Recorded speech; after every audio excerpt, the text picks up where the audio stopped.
చిక్కుడుకాయ చెట్టుకు మొత్తం పురుగు వచ్చింది కదా, చూసిరా అసలు ఎంత ఘోరంగా వచ్చిందంటే సందు లేకుండా మొత్తం ఇట్లా అంతా పురుగే వచ్చిందనమాట. అంటే అసలు ఎందుకు వచ్చిందో తెలియదు. బాగానే హెల్తీగానే ఉండే ఫస్ట్ హార్వెస్ట్ చేసిన కొన్ని రోజుల తర్వాత ఇక మెల్ల ఫ్లవర్స్, లీవ్స్, కాయలకి మొత్తం ఇట్లా సన్నగా దోమలాగా ఉందన్నమాట అదంతా.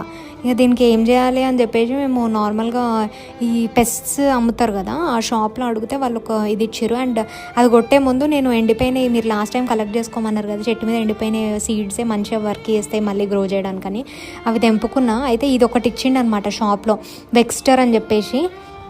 దీన్ని వాటర్లో వేసి మంచిగా కలిపేసి మేము ఏం చేసినామంటే మొత్తం చెట్టుకంతా కొట్టినాం. అది కొడితే మస్తు వర్క్ అయింది గైస్. ఇది చాలా చూడండి ఎంత మంచిగా క్లీన్ అయిపోయినాయి. ఆకులలో నుంచి కూడా ఆ సన్నదోమ అంతా పోయిందనమాట. మీకు కూడా చిక్కుడుగా చెట్టుకి ఇట్లా ఏమన్నా అయితే if you have a shop near by ఇది ట్రై చేయండి.